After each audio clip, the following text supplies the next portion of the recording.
स्वागत है आप सभी का एक नए वीडियो लेक्चर में। आज के लेक्चर में वेस्ट बंगाल सर्कल का पीएसए का 2022 का क्वेश्चन पेपर करेंगे। डिपार्टमेंट और जीके के सभी क्वेश्चंस को कवर किया जाएगा। मैथ और रीजनिंग के लिए आपको डिस्क्रिप्शन में लिंक मिल जाएगा। रेगुलर क्लासेस में हमारे साथ जुड़ना चाहते हैं, स्क्रीन पे दिए नंबर पे मैसेज करके हमारे साथ जुड़ सकते हैं। तो चलिए वीडियो शुरू करते हैं। फर्स्ट क्वेश्चन देखते हैं आज की वीडियो का। Maximum sum assured in RPLI children policy is. बाल जीवन बीमा आरपीएलआई में अधिकतम बीमा राशि क्या है? ऑप्शन है 10 लाख रुपए, 1 लाख, 3 लाख या फिर 5 लाख। सही आंसर आपके पास क्या आ जाएगा? बी आ जाएगा। मैक्सिमम 1 लाख रुपए के लिए बाल जीवन बीमा लिया जा सकता है। अब इसमें आपको जो इंपॉर्टेंट चीज़ें ध्यान में रखनी है, टोटल 6 तरह की पॉलिसीज आपको ऑफर की जाती हैं आरपीएलआई में। अब आरपीएलआई में ये जो 6 पॉलिसीज आपको ऑफर की जाती हैं, इसमें से पहली 5 जो पॉलिसीज रहती हैं, ठीक है, चिल्ड्रन पॉलिसी को छोड़कर बाकी जितनी भी पॉलिसीज हैं उनके लिए मैक्सिमम और मिनिमम सम एश्योर्ड सेम रहेगा, 10,000 रुपये मिनिमम, और वहीं पे मैक्सिमम की बात करें 10 लाख रुपए। अब आगे चलते हैं। इसी में जो चिल्ड्रन पॉलिसी आ जाती है, चिल्ड्रन पॉलिसी में मैक्सिमम सम एश्योर्ड कितना है? 1 लाख रुपए, या फिर साथ में कंडीशन है 1 लाख रुपए या फिर माता पिता के द्वारा किया गया जो सम एश्योर्ड होगा, दोनों को देखा जाएगा। दोनों में से जो भी कम होगा उस मैक्सिमम तक चिल्ड्रन पॉलिसी ली जा सकती है। मान लीजिए माता पिता ने 50,000 रुपए की आरपीएलआई पॉलिसी ले रखी है, माता या पिता जिसके भी माध्यम से क्या किया गया है, चिल्ड्रन पॉलिसी ली गई है। अब उसमें मान लीजिए उसने 50,000 रुपए की आरपीएलआई पॉलिसी ले रखी है। अब यहाँ पे मैक्सिमम लिमिट बोला है 1 लाख रुपए चिल्ड्रन पॉलिसी के लिए। तो क्या वो 1 लाख के लिए ले पाएगा? नहीं। वो किसके लिए ले पाएगा? फिर 50,000 रुपए के लिए। दोनों में से देखा जाएगा जो भी कम होगा। अगर माता पिता ने जिसके थ्रू पॉलिसी ली गई है 5 लाख के लिए आरपीएलआई ले रखी है, तो वो चिल्ड्रन पॉलिसी कितने की ले रखेंगे, ले पाएंगे? 1 लाख रुपए के लिए ले पाएंगे। बी ऑप्शन सही आ जाएगी। Gram Priya RPLI policy will mature in. एक ग्राम प्रिया आरपीएलआई पॉलिसी कब परिपक्व होगी? 10 ईयर्स, 20 ईयर्स, 15 ईयर्स या फिर 45 ईयर्स। तो आरपीएलआई में जो ग्राम प्रिया होती है ये किसे कहा जाता है? 10 वर्षीय आरपीएलआई को, 10 ईयर्स रूरल पीएलआई को क्या कहा जाता है? ग्राम प्रिया कहा जाता है। सी ऑप्शन आपके पास क्या आ जाएगी? ए आ जाएगी। अगला क्वेश्चन आपके पास, सुरक्षा PLI policy holder can avail loan facility only after. सुरक्षा पीएलआई पॉलिसी का धारक केवल कितने समय के बाद ही ऋण की सुविधा का लाभ उठा सकता है? तो मैंने आपको बता रखे हैं कि सुरक्षा किसे कहा जाता है, सुविधा किसे कहा जाएगा, किस तरह से आपने इनको रिलेट करके याद रखना है मैंने बताया था आपको, आसानी से आप इसे याद रख सकते हैं। सुरक्षा मतलब आपके पूर्ण जीवन के लिए सुरक्षा किसे कहा जाएगा? होल लाइफ एश्योरेंस को कहा जाएगा, संपूर्ण जीवन बीमा को कहा जाएगा, जिसमें आपको पूरी उम्र की सुरक्षा दी जाएगी, उसे क्या कहेंगे? सुरक्षा कहेंगे। इसमें एज की बात करें मिनिमम 19 ईयर्स और मैक्सिमम 55 ईयर्स। और इसमें लोन जो है, और हमें क्या बताना है यहाँ पे, लोन के लिए बताना है सरेंडर बता देता हूँ भाई, 3 साल के बाद, 3 वर्ष के बाद आप कर सकते हैं। अब यहाँ पे लोन के लिए 3 साल, 4 साल, 5 या फिर 1 साल कब कर सकते हैं? सी आंसर आपके पास क्या आ जाएगा? लोन इसमें 4 वर्ष के बाद लिया जा सकता है, और इसमें आप इसको सरेंडर करना चाहते हैं, आत्मसमर्पित करना चाहते हैं, 3 साल के बाद की जा सकती है। अगला क्वेश्चन आपके पास, for a local direct post article weighing 30 gram but will be the tariff rate. 30 gram वजन वाले स्थानीय डायरेक्ट पोस्ट लेख के लिए टैरिफ दर क्या होगी? 1 रुपये 50 पैसे, 2 रुपये 50 पैसे, 2 रुपये या फिर 3 रुपये। इसका सी आंसर आपके पास क्या आ जाएगा? बी आ जाएगा। 2 रुपये 50 पैसे लिए जाएंगे। अब डायरेक्ट पोस्ट जो होती है, बहुत बार यहाँ से क्वेश्चन पूछा जाता है, तो इसमें कौन से लेख भेजे जा सकते हैं? Only unaddressed postal articles should be posted. तो इसमें जो आर्टिकल पोस्ट किए जाएंगे वो कैसे होने चाहिए? अनएड्रेस्ड होने चाहिए, बिना किसी संबोधन के होने चाहिए, यानी कि उन्हें किसी के लिए संबोधित नहीं किया गया होना चाहिए। मिनिमम क्वांटिटी कितनी होनी चाहिए पोस्ट करने के लिए? 1000 होनी चाहिए। साइज की बात करें, A3 साइज से ज़्यादा नहीं होने चाहिए, और डायरेक्ट पोस्ट आर्टिकल के ऊपर कोई भी पता नहीं होना चाहिए, किसी का नाम नहीं होना चाहिए कि आपने इसके लिए लेख को भेजा है। अब इसमें इंपॉर्टेंट चीज़ों यहाँ पे क्वेश्चन में पूछा गया है कि चार्जेस कैसे लिए जाएंगे। अब चार्जेस के लिए अगर मान लीजिए आपके पास एक डायरेक्ट पोस्ट आर्टिकल है, तो उसके लिए सबसे पहले लोकल और इंटरसिटी के लिए, लोकल और यहाँ पे इंटरसिटी के लिए हम चार्जेस देखें तो 1 रुपये 50 पैसे, और यहीं पे अगर हम इंटरसिटी के लिए देखें तो 2 रुपये लगेंगे। तो ये किसके लिए आ जाएगा? पहले 20 ग्राम के लिए आ जाएगा। उसके बाद अगले जो भी 20 ग्राम आएंगे, एडिशनल जितने भी 20 ग्राम आते जाएंगे, उसके लिए चाहे लोकल हो चाहे इंटरसिटी हो, आपसे 1 रुपया लिया जाएगा। यानी कि पहले 20 ग्राम के लिए ही अलग चार्जेस हैं, आगे वाले 20 ग्राम या जो भी पार्ट्स आएंगे उनके लिए चार्जेस सेम रहेंगे। अब यहाँ पे आपसे क्या पूछा गया? लोकल के लिए पूछा गया, तो लोकल के लिए पहले 20 ग्राम के लिए आपको कितने देने पड़ेंगे? 1 रुपया 50 पैसे देने पड़ेंगे। अब 30 ग्राम का है, पहले 20 ग्राम के लिए तो आगे आपका 1.5 रुपया। अब आगे चलते हैं, आगे 20 ग्राम या फिर उसका कोई भी पार्ट होगा, यानी कि अब पार्ट ही आ जाएगा एक किस्म का 30 ग्राम में। अब 10 ही ग्राम बच जाएंगे तो ये क्या हो गया, 20 ग्राम का पार्ट हो जाएगा। तो प्लस इसमें एक और आ गया, तो कितने आपके 2 रुपये 50 पैसे बन जाएंगे। तो इसकी सी ऑप्शन आपके पास क्या आ जाएगी, बी आ जाएगी। अगला क्वेश्चन है आपके पास, in IMT service in post office the following are allowed. डाक घरों में IMT सेवाओं में निम्नलिखित की अनुमति है। इंटरनेशनल मनी ट्रांसफर सर्विसेज जो होती हैं, inward personal remittance can be received, इसमें आवक व्यक्तिगत प्रेषण प्राप्त किया जा सकता है। Outward personal remittance can be send, इसमें जावक व्यक्तिगत प्रेषण भेजा जा सकता है। Inward remittance for a registered company can be received, एक पंजीकृत कंपनी के लिए प्रेषण प्राप्त किया जा सकता है। ऑल ऑफ दी अबव, इसका सी आंसर क्या आ जाएगा आपके पास, ए आ जाएगा। अब IMT सर्विसेज में क्या रहता है, केवल इनवर्ड रेमिटेंस की अनुमति होती है। इनवर्ड रेमिटेंस यानी कि फॉरेन कंट्री से भारत के लिए ही रेमिटेंस भेजी जा सकती है। भारत से फॉरेन कंट्री के लिए इस सेवा के माध्यम से आप कोई भी धन प्रेषण नहीं भेज सकते हैं। ये ऑप्शन से आ जाएगी।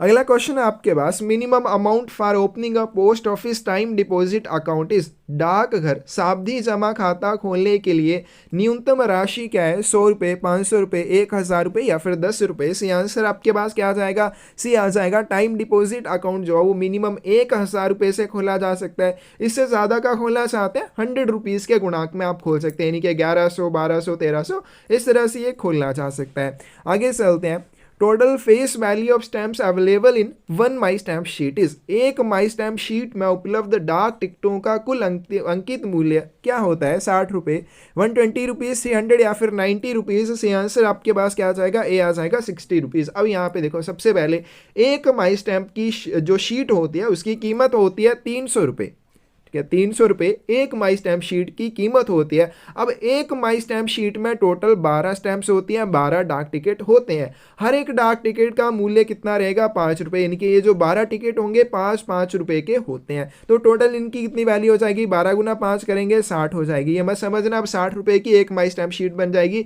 इसके प्रिंटिंग चार्जेस या जो भी होता है वो कितने लिए जाते हैं आपसे, 300 रुपये लिए जाते हैं। टिकटों की बात करें, कई बार पूछा जाता है कि एक माई स्टैम्प शीट में कितनी पोस्टेज स्टैम्प्स होती हैं, 12 होती है। हर एक स्टैम्प के मूल्य की अगर बात करें 5 रुपये रहता है, और वहीं पे अगर टोटल की बात करें तो कितना हो जाएगा, 60 रुपीज हो जाएगा। ए ऑप्शन से आ जाएगी।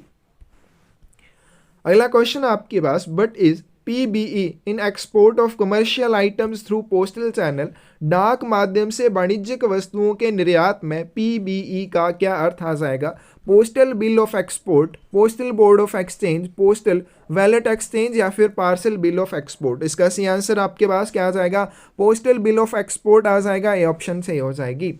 अगला क्वेश्चन आपके पास, C project 2.0 of department of post has been approved for the period of, डाक विभाग के प्रोजेक्ट 2.0 को किस अवधि के लिए स्वीकृत किया गया, 2021 से 2026, 2022 से 2030, 2020 से 2025 या फिर 2021 से 2024। सही आंसर क्या आ जाएगा आपके पास, बी आ जाएगा, 2022 से 2030 तक के लिए इसे अप्रूव किया गया है। आगे चलते हैं, क्वेश्चन आपके पास, the core insurance solution provides for, core बीमा समाधान किसके लिए समाधान प्रदान करता है, automatic transfer of MIS interest to SB account, SB खाते में MIS ब्याज का स्वचालित हस्तांतरण, payment of RPLI PLI premium at any post office, किसी भी डाक घर में PLI RPLI प्रीमियम का भुगतान करने के लिए, selling of third party insurance schemes at BOs branch post office में तीसरे पक्ष के बीमा योजनाओं की बिक्री के लिए, ATM cards for all the insurance policy holder, सभी बीमा पॉलिसी धारकों के लिए ATM कार्ड। तो इसका सी आंसर आपके पास क्या आ जाएगा, बी आ जाएगा। Payment of RPLI PLI premium at any post office, किसी भी डाक घर में PLI RPLI प्रीमियम का भुगतान करने के लिए समाधान कौन प्रदान करता है, CIS कोर इंश्योरेंस सोल्यूशन। एक CSI होता है, कोर सिस्टम इंटीग्रेटर, दोनों में फर्क रखना है, सेम मत कर देना।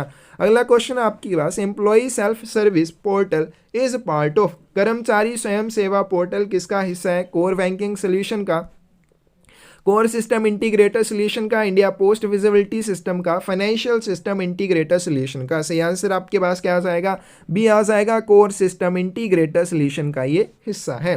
अगला क्वेश्चन आपके पास, the disaster recovery centre is located at, disaster recovery centre जो है कहाँ पे स्थित है, CEPT Chennai, NIC Bhubaneswar, DAKC Mumbai या फिर CEPT मैसूर।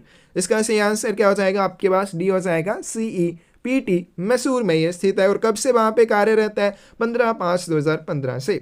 अगला क्वेश्चन आपके पास, IT modernisation project 1.0 was approved in the है। अभी तो आपके पास दो हो जाएंगे प्रोजेक्ट, एक आपका 1.0 एक 2.0। तो IT प्रोजेक्ट जो है 1.0 जो है इसको कब अप्रूव किया गया, IT आधुनिकीकरण परियोजना 1.0 को किस वर्ष में मंजूरी दी गई थी, 2016, 19, 15 या फिर 12। तो इसका सही आंसर क्या आ जाएगा, नवंबर 2012 में दी गई थी, डी ऑप्शन यहाँ पे सही आ जाएगी। The POSB functions at the CVS post offices are carried out in, CVS डाक घरों में POSB कार्य किसमें किए जाते हैं, FNACL एप्लीकेशन में, कैमिश एप्लीकेशन में, ERP एप्लीकेशन या फिर संचय पोस्ट एप्लीकेशन। कहाँ पे किए जाते हैं, ए ऑप्शन से आ जाएगी, FNACL एप्लीकेशन में किए जाते हैं, ए ऑप्शन यहाँ पे सही हो जाएगी। अगला क्वेश्चन देखते हैं, क्वेश्चन आपके पास, the delivery operations at the departmental post offices are carried out in, विभागीय डाक घरों में वितरण के कार्य किसमें किए जाते हैं, IPVS मॉड्यूल में, India post visibility system, DPMS module में, delivery and postman management system, RICT rural and information communication technology module में, F&A finance and accounts module में किसमें किए जाते हैं। इसका सही आंसर क्या आ जाएगा, बी आ जाएगा। और ये जितनी भी फुल फॉर्म्स मैंने बोली है एक आदि आपको एग्जाम में देखने को मिल जाती है, तो जरूर करें। देखिए यहाँ पे पूछी गई है, ऑब्जेक्टिव ऑफ दर्पण प्रोजेक्ट इज, दर्पण परियोजना का क्या उद्देश्य है, कई बार इसके फॉरम पूछे जाते हैं।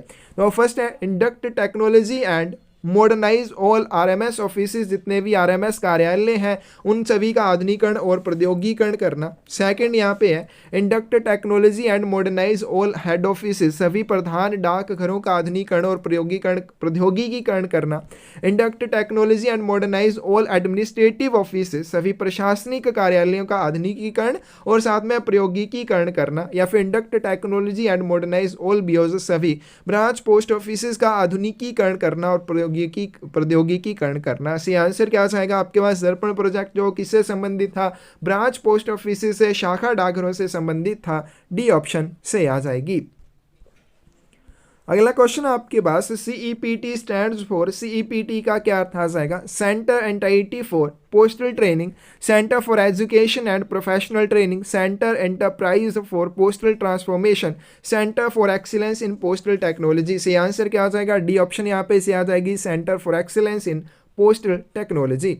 अगला क्वेश्चन आपके पास, real time delivery information is captured in which of the following software, निम्नलिखित में से किस सॉफ्टवेयर में वितरण के समय की वास्तविक जानकारी दर्ज की जाती है, postman mobile application, India post visibility system, point of sale या फिर अन्यथा। सी आंसर क्या आएगा, पोस्टमैन मोबाइल एप्लीकेशन। इसके माध्यम से क्या किया जाता है, लेखों का वितरण किया जाता है, किस समय और किस लोकेशन पे आप किसी भी लेख का वितरण करते हैं इसमें वो जानकारी दर्ज हो जाती है, ऑप्शन सही आ जाएगी। आगे चलते हैं, foreign blind literature article should not exceed more than how many kilograms, एक विदेशी नेत्रहीन साहित्य लेख कितने किलोग्राम से अधिक नहीं होना चाहिए, 5, 6, 7 या फिर 8। सही आंसर क्या आ जाएगा, चाहे इंग्लैंड की बात करें चाहे फॉरेन की, इसके लिए वेट लिमिट क्या रहती है, सेम रहती है। सही आंसर क्या हो जाएगा, सी हो जाएगा 7 kg। For a foreign article containing export items which are more than 100 year old require antiquity clearance from which department for transmission, 100 वर्ष से अधिक पुरानी निर्यात वस्तुओं वाली विदेशी वस्तुओं वाले विदेशी लेख के प्रेषण के लिए किस विभाग से पुरातनता मंजूरी की आवश्यकता होती है, कस्टम्स, आर्कियोलॉजिकल, इनकम टैक्स या फिर मेडिकल। तो इसका सही आंसर आपके पास भी आ जाएगा, पुरातत्व विभाग की आपको मंजूरी इसमें चाहिए होगी, बी ऑप्शन से आ जाएगी।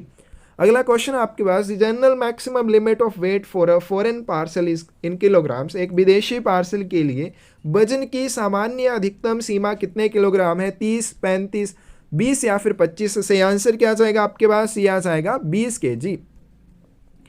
अगला क्वेश्चन आपके पास, in foreign articles but term is used for acknowledgement as used in inland post, जैसे अंतर्देशीय डाक में पावती शब्द का प्रयोग किया जाता है उसी तरह से विदेशी लेखों में किस शब्द का इस्तेमाल किया जाएगा, advice of delivery, avis reception and B, या फिर इनमें से कोई भी नहीं। तो इसका सी आंसर क्या होगा, सी हो जाएगा। एडवाइस ऑफ डिलीवरी कहाँ से आएगा, और एडवाइस ऑफ डिलीवरी को क्या कहा जाता है, और एविस रिसेप्शन भी इसे कहा जाता है। तो इसका सी आंसर क्या हो जाएगा, सी हो जाएगा। इन दोनों का सेम ही मतलब है। सेम मतलब क्या हो जाएगा, वितरण की सूचना। एविस रिसेप्शन का भी यही मतलब होता है, इनलैंड में एक्नॉलेजमेंट का भी यही मतलब होता है। तो इनलैंड में हम पावती शब्द यूज करते हैं, फॉरेन पोस्ट में एडवाइस ऑफ डिलीवरी। ठीक है, तो मतलब दोनों का सेम ही है, एक ही काम होता है।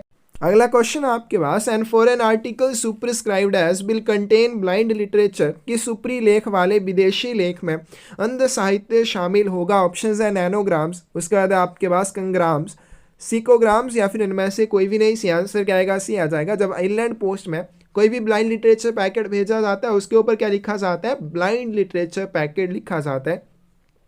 उसी तरह से जब फॉरेन पोस्ट में कोई भी ब्लाइंड लिटरेचर पैकेट भेजा जाएगा, उसके ऊपर क्या लिखा जाता है, सेकोग्राम्स लिखा जाता है। सी ऑप्शन से आ जाएगी। अगला क्वेश्चन आपके पास, in foreign post which system is available for dispatch और receipt of special bags of printed papers to और फ्रॉम एड्रेसेस और सेंडर्स इन फॉरेन कंट्रीज।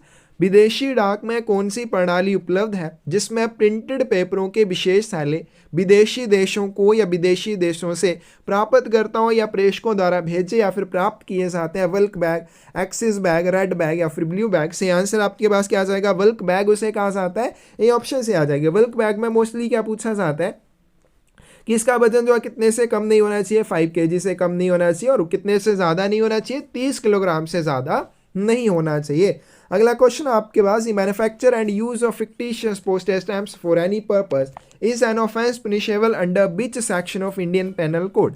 किसी भी उद्देश्य के लिए नकली डाक टिकटों का निर्माण करना और उपयोग करना भारतीय दंड संहिता की कौन सी धारा के तहत एक दंडनीय अपराध है। 200A, 263A, 263A, 363A या फिर 200A। इसका सी आंसर आपके पास क्या आ जाएगा, ए बी आ जाएगा। ठीक है, 263A के तहत क्या, तो कौन सी सेक्शन आ जाएगी, section 263A of Indian penal code 1860। ये भी साथ में याद रखना है, 1860 कई बार ये भी पूछा जाता है, धारा 263A के तहत। ठीक है, तो ये ऑप्शन बी ऑप्शन यहाँ पे से आ जाएगी। अगला क्वेश्चन आपके पास, coin, bullion, precious stones, jewellery articles of gold और सिल्वर एंड करेंसी और bank notes can be sent by. सिक्का, बुलियन, कीमती पत्थर, आभूषण, सोने या चांदी की वस्तुएं और मुद्रा या बैंक नोट किसके द्वारा भेजे जा सकते हैं। रजिस्टर्ड पोस्ट द्वारा, इंश्योर्ड पोस्ट द्वारा, बोथ एंड वी अबव, या फिर इनमें से कोई भी नहीं। सी आंसर क्या आएगा, बी आ जाएगा। ये सारी वस्तुएं जो आप भेजना चाहते हैं तो आपको लेकर क्या करवाना पड़ता है, बीमा करवाना पड़ता है। बी ऑप्शन से आ जाएगी। आप रजिस्टर्ड पोस्ट के माध्यम से नहीं भेज सकते हैं, लेकिन आप इंश्योर्ड आर्टिकल के माध्यम से ही इनको भेजेंगे। बी ऑप्शन से आ जाएगी। Articles should not be posted in the letter boxes. किन लेखों को पत्र पेटियों में नहीं डाला जाना चाहिए। Inland letter cards, inland packets, inland book post या फिर मशीन फ्रैंक्ड आर्टिकल्स। से आंसर क्या आ जाएगा, डी आ जाएगा। Machine franked articles, machine franked articles यानी कि जिनके ऊपर डाक शुल्क का भुगतान कैसे किया गया है, फ्रैंकिंग मशीन की शाप के माध्यम से किया गया। ऐसे लेखों को आप पोस्ट बॉक्स में, लेटर बॉक्स में पोस्ट करने के लिए नहीं डालेंगे, नहीं तो उनको क्या माना जाएगा, उनको अनपेड माना जाता है, अवैतनिक माना जाता है। डी ऑप्शन से आ जाएगी। अगला क्वेश्चन आपके पास, which of the following articles wearing the post box number are not delivered through the post box. Post box number वाले निम्नलिखित में से कौन से लेख पोस्ट बॉक्स के माध्यम से वितरित नहीं किए जा सकते। Postage due articles, aerogrammes, fully prepaid registered newspaper या फिर पोस्ट कार्ड। से आंसर आपके पास क्या आ जाएगा, postage due articles. Postage due articles कौन से हो जाएंगे, ऐसे कोई भी लेख जिनके ऊपर कोई भी डाक शुल्क देय होता है, यानी कि पोस्ट ऑफिस को कोई भी चार्जेस अभी उस लेख के ऊपर वसूले जाने हैं, उन लेखों का वितरण कभी भी पोस्ट बॉक्स के माध्यम से नहीं किया जाएगा। अगला क्वेश्चन आपके पास, the system of delivery of postal articles in a bag to a renter in post bag facility is available at. यहाँ पे दिया पोस्ट बैग फैसिलिटी।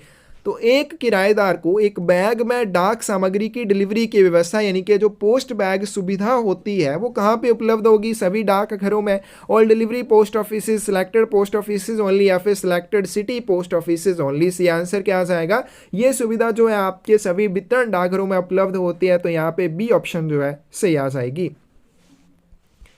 अगला क्वेश्चन आपके पास, which article is kept in the post office to which it is addressed for a period not exceeding 1 month. कौन से लेख को 1 महीने की अवधि के लिए उस डाक घर में रखा जा सकता है जिसके लिए इसे संबोधित किया गया और registered article, post restante, value payable parcel, इनमें से कोई भी नहीं। से आंसर क्या आ जाएगा आपके पास, बी आ जाएगा। पोस्ट रेस्टेंट आर्टिकल को क्या किया जाता है, जिस डाक घर के लिए इन्हें संबोधित किया जाता है उसी डाक घर में इनको अधिकतम 1 महीने की अवधि के लिए रोक कर रखा जा सकता है। अगला क्वेश्चन आपके पास, कंप्लेंट्स रिलेटिंग टू लॉस और डैमेज टू अ रजिस्टर्ड और insured article where a claim for compensation is made must be made within from the date of posting of the article. किसी पंजीकृत या बीमित वस्तु के नुकसान या क्षति से संबंधित शिकायतें जहां मुआवजे के लिए दावा किया जाता है लेख की पोस्टिंग की तारीख से कितने समय के भीतर किया जाना चाहिए, 3 महीने, 2 महीने, 1 महीना या फिर 15 दिन। से आंसर क्या आ जाएगा आपके पास, ए आ जाएगा। 3 महीने के भीतर ऐसी शिकायतों को प्राथमिकता दी जाती है, उसके बाद कोई फायदा नहीं, आप चाहे करते रहें। Blind literature packets are treated as articles of.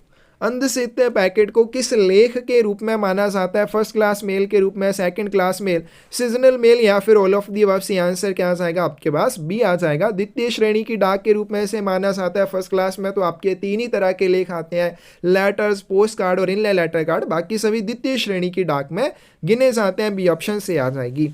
अगला क्वेश्चन आपके पास, who is competent to permit business reply service. व्यवसाय उत्तर सेवाओं की अनुमति देने के लिए कौन सक्षम है, head of division, head post master, head postman या फिर all of the above. C answer क्या आएगा आपके पास, ए आ जाएगा। हेड ऑफ द डिवीजन कौन होता है, सुपरिटेंडेंट या senior superintendent business reply service का आपको परमिट दे सकता है। अगला क्वेश्चन आपके पास, an unpaid article posted as book packet found to contain a personal communication will be charge. Book packet के रूप में पोस्ट किए गए अवैतनिक लेख में व्यक्तिगत संचार होने पर क्या शुल्क लिया जाता है, एट लेटर रेट, पत्र दर के अनुसार, at double the rate for book packet bill note be transmitted या फिर एट ₹1। तो इसका सी आंसर क्या आ जाएगा, एट लेटर रेट, पत्र दर के अनुसार शुल्क लिया जाएगा। ए ऑप्शन सही हो जाएगी। आगे चलते हैं, facilitates transmission of articles across countries. सभी विदेशों में लेखों के प्रसारण की सुविधा कौन प्रदान करता है, CPU, APU, OPU या फिर UPU। से आंसर क्या आ जाएगा, UPU, यूनिवर्सल पोस्टल यूनियन के द्वारा की जाती है। डी ऑप्शन से आ जाएगी। अगला क्वेश्चन आपके पास, if a surface for an article is not paid before के STA यहाँ पे इसको डिलीट कर देना, for redirection by air and request for inland air transmission it will be subject to tax equal to. यदि हवाई मार्ग द्वारा पुनः प्रेषण के लिए सतह विदेशी लेख के लिए भुगतान नहीं किया जाता है और अंतर्देशीय हवाई प्रसारण के लिए अनुरोध किया जाता है तो ये किसके बराबर शुल्क के अधीन हो जाएगा, difference in postage, double the postage, half the postage, इनमें से कोई भी नहीं। से आंसर क्या आएगा आपके पास, ये आ जाएगा डिफरेंस इन पोस्टेज। जो भी डाक शुल्क में अंतर होगा वो आपको देना पड़ेगा। अगला क्वेश्चन आपके पास, undeliverable foreign mails will normally be returned by. वितरित ना होने वाली विदेशी मेल आमतौर पर किस तरह से लौटाई जाती है, surface air, will not be returned at all या फिर will be destroyed at RLO। से आंसर क्या आ जाएगा आपके पास, ए आ जाएगा। सतह डाक के माध्यम से इसको लौटाया जाता है। ए ऑप्शन से आ जाएगी। Printed paper service in foreign post corresponds to which service in inland post with some variations in conditions। विदेशी डाक में जो प्रिंटेड पेपर सर्विस है कुछ शर्तों में कुछ बदलावों के साथ अंतर्देशीय डाक में किस सेवा के अनुरूप है। ऑप्शन है letters, post card, book packet या फिर इनमें से कोई भी नहीं। सी आंसर क्या आएगा, सी आ जाएगा। तो जिस तरह से अंतर्देशीय डाक में बुक पैकेट सर्विस है उसी तरह से फॉरेन पोस्ट में कौन सी सर्विस है, प्रिंटेड पेपर सर्विस है। तो सी ऑप्शन यहाँ पे से आ जाएगी। अगला क्वेश्चन आपके पास, maximum weight up to which a business parcel can be booked is.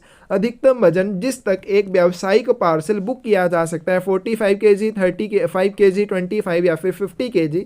इसका सी आंसर आपके पास क्या आ जाएगा, बिजनेस आपका जो पार्सल रहता है इसको अधिकतम आप 35 kg तक बुक कर सकते हैं। बी ऑप्शन से आ जाएगी। तो बिजनेस पार्सल जो एक्चुअल में होता है क्या है, प्रीमियम सरफेस सर्विस है, किसके लिए होती है, बिजनेस कस्टमर्स के लिए होती है। और इसमें जो मिनिमम चार्जेबल वेट रहता है, कम से कम शुल्क योग्य या प्रभार्य योग्य जो भी वजन होता है वो कितना है, 2 kg। और मैक्सिमम की बात करें 35 kg। अब नॉर्मल पार्सल की तरह इसको नहीं लेना है, बिजनेस पार्सल स्पीड पोस्ट की तरह 35 kg मैक्सिमम वेट। और न्यूनतम की बात करें मिनिमम चार्जेबल वेट होता है वो कितना है, 2 kg है। अगला क्वेश्चन है आपके पास, an international tracked packet can booked up to a maximum weight of. Book packet जो आपका अंतर्राष्ट्रीय ट्रैक्ड पैकेट होता है, किस अधिकतम वजन सीमा तक इसको बुक किया जा सकता है? ऑप्शन है आपके पास 2 kg, 4 kg, 20 या फिर 35 kg। तो इसका सही आंसर आपके पास क्या आ जाएगा? ए आ जाएगा। 2 kg तक मैक्सिमम आप इसको बुक कर सकते हैं। मैक्सिमम वेट कितना हो जाएगा? 2 kg हो जाएगा। अगला क्वेश्चन आपके पास, request for recall of inward foreign article from a foreign sender will be received in the. एक विदेशी प्रेषक से आवक विदेशी वस्तु को वापस लेने के लिए अनुरोध कहाँ प्राप्त किया जाएगा? ऑफिस ऑफ एक्सचेंज में, डेस्टिनेशन पोस्ट ऑफिस में, एमएल सॉर्टिंग ऑफिस या फिर ऑल ऑफ दी अबव। सही आंसर क्या आएगा आपके पास? बी आ जाएगा, डेस्टिनेशन पोस्ट ऑफिस, गंतव्य डाकघर। अगला क्वेश्चन है आपके पास, APPU was established in 1962 with its headquarter at. 1962 में किस मुख्यालय के साथ एपीपीयू की स्थापना हुई थी? ऑप्शंस है न्यू दिल्ली, मनीला, टोक्यो या फिर सिंगापुर। सही आंसर क्या आ जाएगा आपके पास? मनीला, फिलीपींस के साथ। और फिर उसके बाद क्या हुआ? 2002 में इसका हेडक्वार्टर कहाँ पे चला गया? बैंकॉक, थाईलैंड में, और प्रेजेंट में भी वहीं पर स्थित है। बी ऑप्शन से आ जाएगी। अगला क्वेश्चन है आपके पास, if a parcel mail article is received missent, a note of the irregularity should be made on the with which it was received. यदि कोई पार्सल मेल लेख गलत प्राप्त होता है, मिसेंट मतलब किसी और जगह के लिए भेजा जाना था लेकिन किसी और जगह के लिए वो भेज दिया गया और वहां पे वो प्राप्त होता है, तो अनियमितता का एक नोट कहां पर बनाया जाना चाहिए जिसके साथ से प्राप्त किया जाता है? Parcel list, delivery slip, mail list या फिर सेट स्लिप। सही आंसर क्या आएगा? जिसके साथ ये प्राप्त हुआ। पार्सल मेल का आर्टिकल है, पार्सल लिस्ट इसके साथ प्राप्त हुई होगी, तो इसी में एक एरर नोट बनाया जाएगा, दूसरा एरर बुक में लिखा जाएगा। ए ऑप्शन से आ जाएगी। In CRC operation, the details of services or types of articles that are handled in the CRC is available in। CRC संचालन में सेवाओं और हैंडल किए जाने वाले लेखों का विवरण किसमें होता है? Service master, beat master, mail agency master या फिर ड्यू मेल लिस्ट। इसका सही आंसर आपके पास क्या आ जाएगा? ए आ जाएगा। सर्विस मास्टर में इस चीज के बारे में विवरण शामिल होते हैं। Except on the authority of the Director General or the head of the circle, a mail office may not। महानिदेशक या सर्कल के प्रमुख के अधिकृत किए बिना एक डाक कार्यालय क्या नहीं कर सकता है? ऑप्शंस है redirect any article, intercept any article, deliver any article to the addressee या फिर all of the above. C answer क्या आ जाएगा आपके पास? डी आ जाएगा। ये सभी चीज़ें, सबसे पहले वो किसी भी लेख का पुनर्निर्देशन नहीं कर सकता है, किसी भी लेख को रोक नहीं सकता है और ना ही उस लेख का प्राप्तकर्ता को वितरण कर सकता है। अब देखो, पोस्ट ऑफिस को तो ऐसा करने के लिए किसी की इजाज़त नहीं चाहिए, लेकिन मेल ऑफिस, डाक कार्यालय का ये काम नहीं होता है कि वो लेखों को रिडायरेक्ट करे, इंटरसेप्ट या फिर एड्रेसी को उनका वितरण करे। अगर उनको ऐसा कुछ भी करना है तो उनको अथॉरिटी चाहिए। किसकी अथॉरिटी चाहिए? डायरेक्टर जनरल या हेड ऑफ सर्कल की अथॉरिटी चाहिए। अगला क्वेश्चन आपके पास, in PM cares for children scheme 2021 account initial deposit contribution shall be made only from. बच्चों के लिए पीएम केयर योजना 2021 खाते में प्रारंभिक जमा योगदान केवल कितने किसके द्वारा किया जाएगा? पीएम केयर फंड से किया जाएगा, डिपॉजिटर्स ओन फंड से किया जाएगा, सीएम केयर्स फंड या स्कूल फंड से? कहां से किया जाता है? तो यहाँ पे इसका सही आंसर जमा करता हूं कि अपनी निधि से किया जाएगा। बी ऑप्शन से हो जाएगी। TDS exemption is applicable to a SCSS account holder only if the account is seeded।